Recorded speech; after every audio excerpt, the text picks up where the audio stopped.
Nice buns, soft, fluffy, and ultra-low net carbs. Discover Hero Bread, the delicious, ultra-low net carb bread with incredible taste and texture. Hero Bread has 0 grams of sugar and is under 100 calories per serving. Plus, high in fiber with 5 to 10 grams of protein per serving. Order from hero.co now and get 10% off your first purchase with promo code AH10. That's 10% off with code AH10. HERO.co.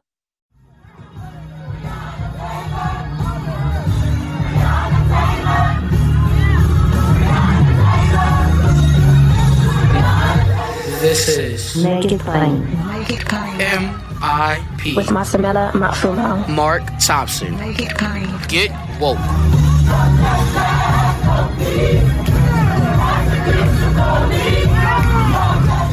God bless you all. We are rounding out our Selma coverage today with Reverend Jesse Jackson, who was part of the Selma movement.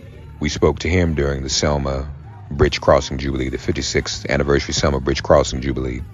And someone else we'll talk to whose father actually inspired me to become more involved in Selma, because that was one of the civil rights events he went down there to get involved in, and that was Malcolm X. The daughter of Malcolm X, will also hear from her today, Ilyasah Shabaaz. Hope you enjoy. We've been praying for him as he's been recovering from some of his health challenges. Joining us from Chicago, the Reverend Jesse Louis Jackson, Sr. Reverend. Mark, hey, man. How you doing, everybody? I'm good, man. How are you? You look great. Look at you. Well, I feel good, too. You know, actually, what happened was, fighting in Parkinson's some time. My father had it, so it's congenital. But then I had an emergency surgery. And it caught up with me. So for a week, I could not walk, could not talk. God bless me. I'm walking again, talking again. Today, Jonathan, my son, remember, is in Selma, Alabama. Let me talk a bit about Reverend Dr. Richardson's sermon, one of the most profound sermons I've ever heard in my life. Yes, sir. About the blood. But in Selma, it was our Bethlehem, where some great was born. Dr. King and others missed it at the first.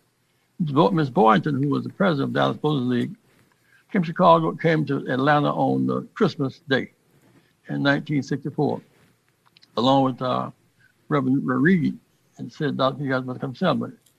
Dr. King was busy. He said, "Well," finally he said, "I'll come." He sniffed something great about to happen there. The Bloody Sunday occurred. He was in his pulpit in Atlanta, got a note to come to Selma. And beckoned us to leave school and come there and meet him on Monday, and I did just that. But I want to say, but the South represents a new day. August 6th represents, again, a new majority in America. You had African Americans who couldn't vote. Most white women could not vote, serve on juries. 18-year-olds could not vote, those in Vietnam. You could not vote on campuses. You couldn't vote Native Americans. You couldn't vote bilingually.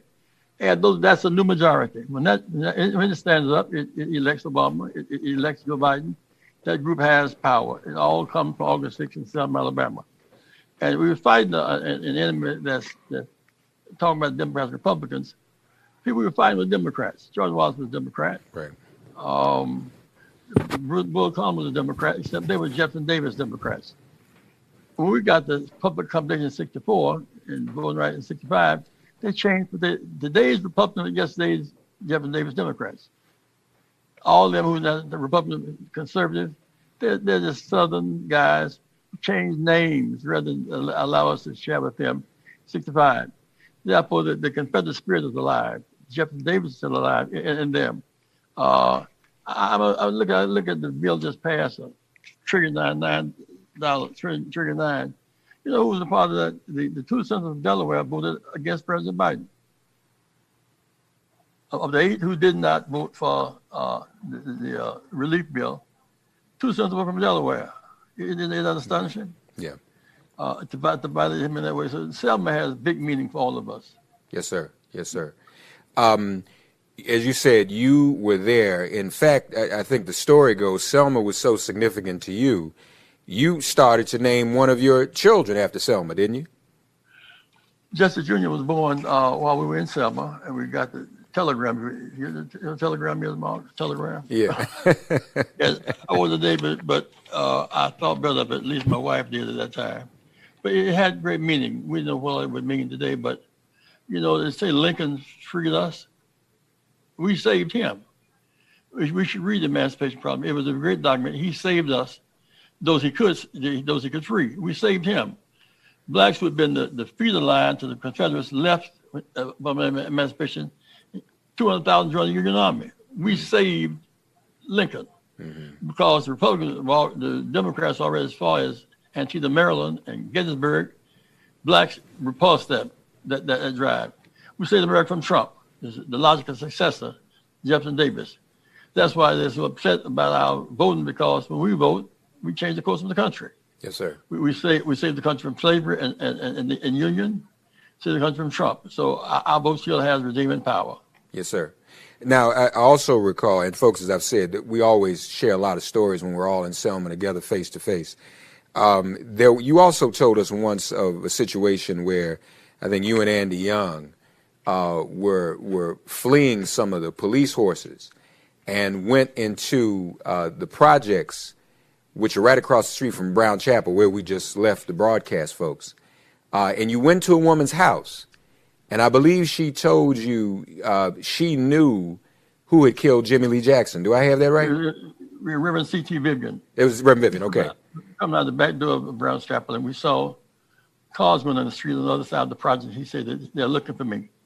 We turned up into the project, and the door was open. I ran out and jumped out the car and went in the house. She said, "Who is that?" I said, "We were Dr. King." She said, "Sure enough, CT came." She said, "You sure y'all were Dr. King?" CT said, "Yes." "You sure?" She said, "Can I trust y'all?" And we said, "Yes." And we had prayer. She said, I watched the riots up yonder at the agents at the Chinese place. And the men who come in here, they had this, they always talk about black people. And when the minister left with the round collar, she said, Reverend Reed, with the round collar, they followed him. They came back blood on their stick. Now, when they said they didn't know, they lied. I said, "But please don't tell it." We went to Miss Borden's house. Dr. King was in the bed. By his side was Howard Thurman's Jesus Disinherited, because of hers to be, and O'Neill's Nature and Destiny of Man, and the Bible, kind of stable books for him. And he called Robert Kennedy at that time and told him, "We know now who killed Reverend Reed. That God was all in there in Selma." Again, one of the martyrs of that struggle in Selma, folks, that Reverend Jackson is speaking of, the Reverend James Reed. This 2020 was a year we lost so many.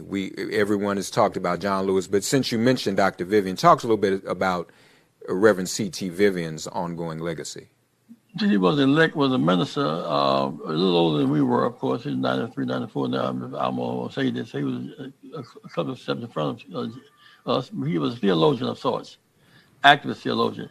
He went to Parchment Prison, in fact, serving time, the struggle.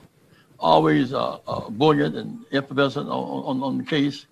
And he left Selma and came to Chicago for the Urban Training Center. Proceeded Dr. King to come to Chicago. He never stopped preaching. He never stopped teaching. By the way, Brendan Jordan, the brother beloved, Brendan Jordan, means so much to us. Yes. Brendan, I remember him taking Charlie and Hunter and Hamilton Holmes in the University of Georgia, along with Constable Baker Motley in whenever it was, in Georgia. There's a new South now in many ways. Alabama plays Clemson, my heart rejoices, because you look at those black and white players there together, to me it's bigger than a football game. But I submit to you, Mark, in closing, that the South is the key to our kingdom. There were more slaves than were slave masters. 5,000 lynchings and church burnings occurred. They drove us out the South. Now we're going back. 25% blacks in Atlanta and Georgia 4 years ago. Now it's 32% black. Georgia, Alabama, and Mississippi can replicate the victory in Georgia.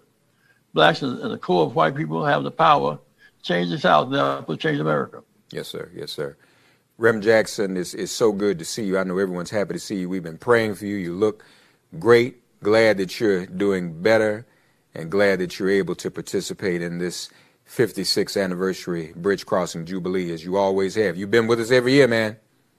Well, I was there in '65, and I missed John Lewis. But let me tell you, John Lewis and the guy by him was Jose Williams. He was not just a prop; he was SCLC. Yes, sir. Reverend Dr. King and Mickey Boynton. The three of them were beat that Sunday. That's right. John Lewis and Jose Williams and Miss Boynton. They humiliated her, put her dress and beat her on the butt.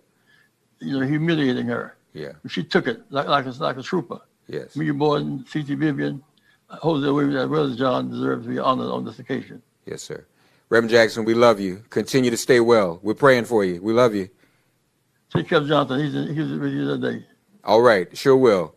Thank you, Love you, Reverend. brother. All right. God bless you now. Reverend Jesse Louis Jackson Sr. So good to see him and glad he was able to join us on this morning. Again, we're going to have a pre-march rally soon. We've got some other special guests joining us in the next few moments. We've got a special message, too, from Joe Biden. Many of you saw Vice President Kamala Harris during the Brown Chapel service, and then we'll also hear from Joe Biden during this segment, so you want to be sure to stay tuned. You all have also heard me invoke the name of Malcolm X. We are honored now to be joined by the daughter of Malcolm X, El Hajj Malik El Shabazz, and the daughter of Dr. Betty Shabazz. Ilyasah Shabaaz joins us here for the Selma Bridge Crossing Jubilee. Ilyasah, Queen, assalamu alaikum. How are you?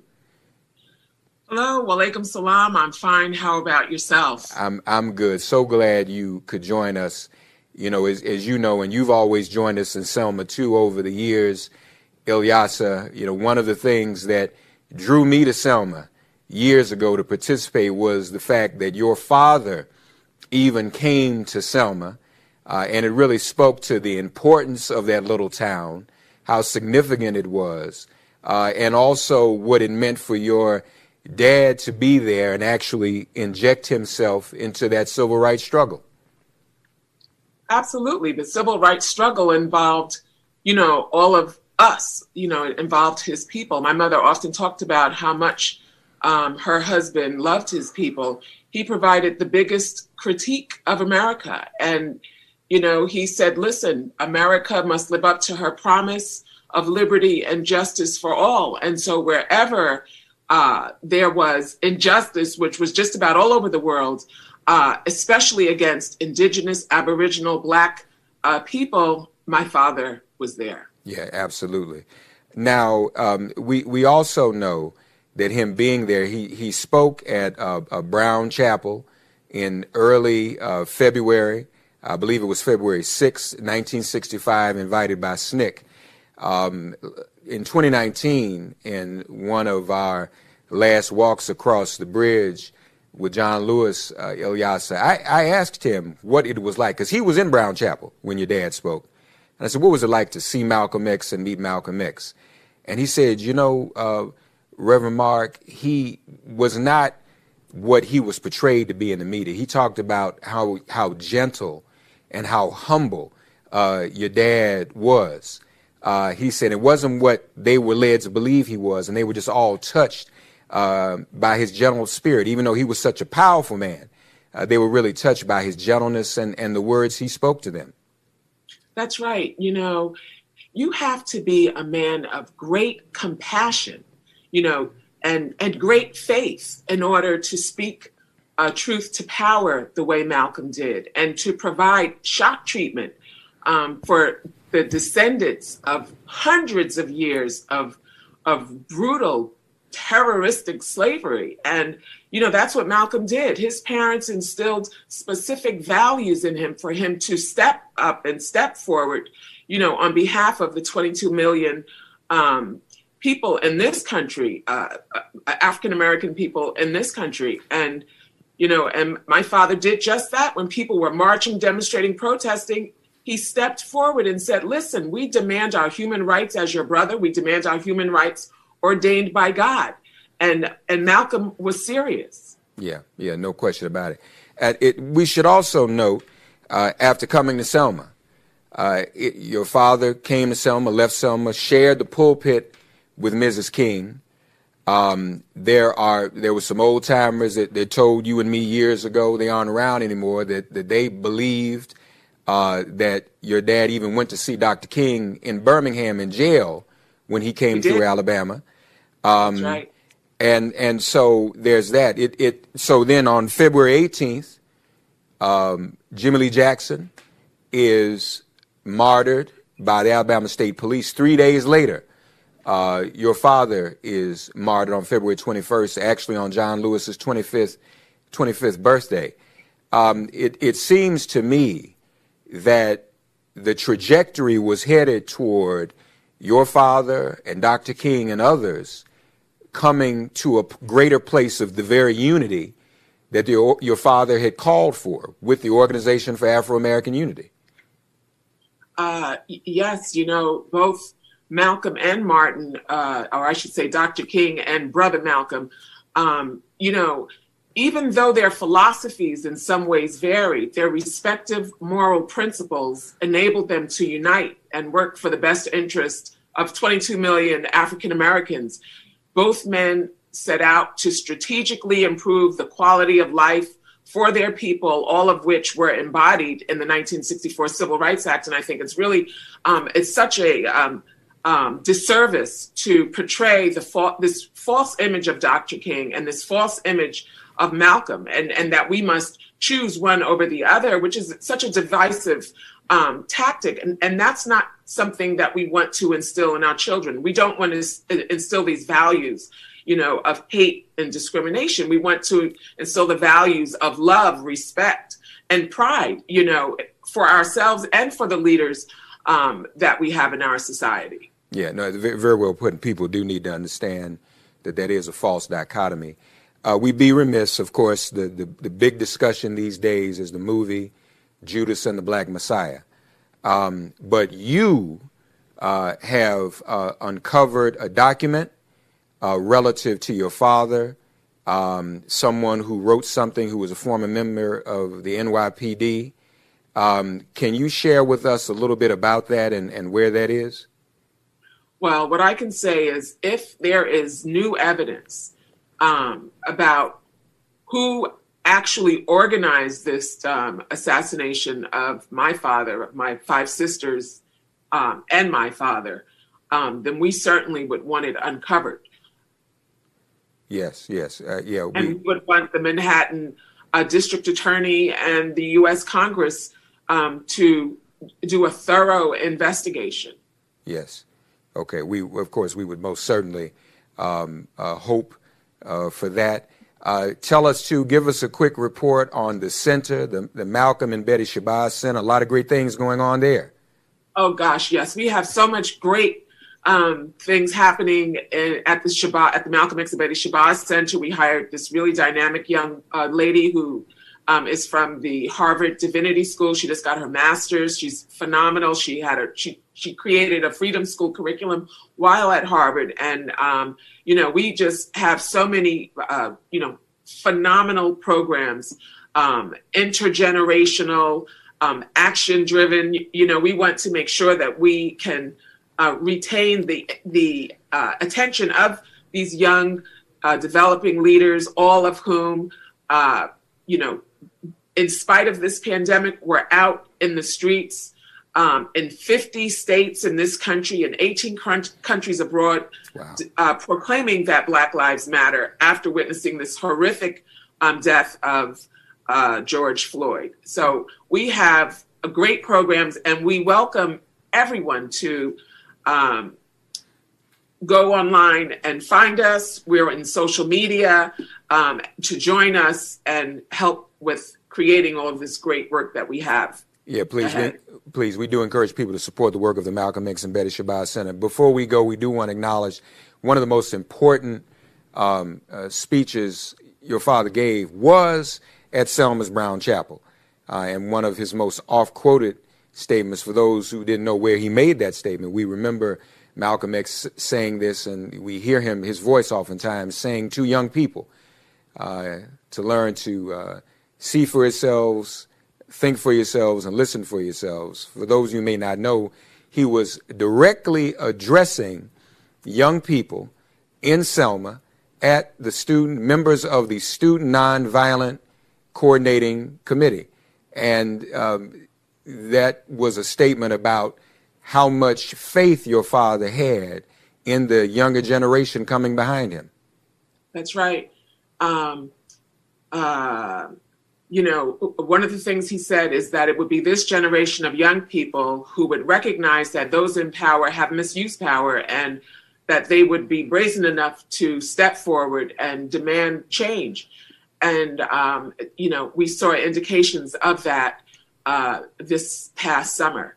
You know, and another thing, you know, the education curriculum is, you know, one of the areas that we focus most on. And so one of the things that we talk about at the Shabazz Center is if in world history classes, the truth that Africa is the cradle of the most advanced civilization ever to exist in mankind, and these impressive kingdoms of Futa-Jello, Benin, Ghana, Mali, Egypt, all of these empires, if they got even half the attention that Greece and Rome do in our American history classes, we might better appreciate the present complexity of Black civilizations around the world without learning and instilling values of hate and discrimination, but focusing on love and respect for ourselves and humanity. And so, yes, my father believed that it would be this generation that would step up and step forward, and that is what we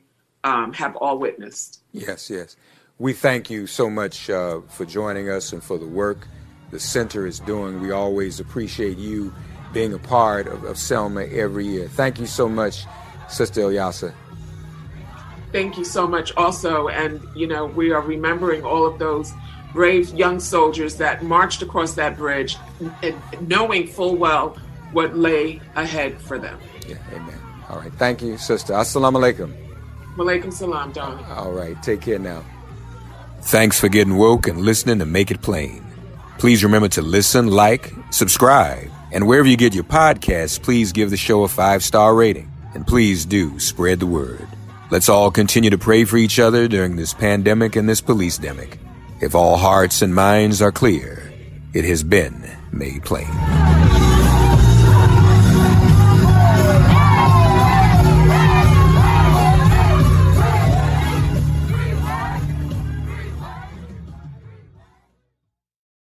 Nice buns, soft, fluffy, and ultra-low net carbs. Discover Hero Bread, the delicious ultra-low net carb bread with incredible taste and texture. Hero Bread has 0 grams of sugar and is under 100 calories per serving, plus high in fiber with 5 to 10 grams of protein per serving. Available on Amazon.com, Walmart.com, and at hero.co. That's HERO.co. Delicious, ultra-low net carb Hero Bread buns and tortillas. Soft and fluffy, high in fiber, and with 0 grams of sugar, up to 10 grams of protein, coming in at under 100 calories. Order today at hero.co and use the code AH10 to get 10% off your first purchase. That's AH10 at hero.co. HERO.co. Order from hero.co now and get 10% off your first purchase with promo code AH10. That's 10% off with code AH10. HERO.co.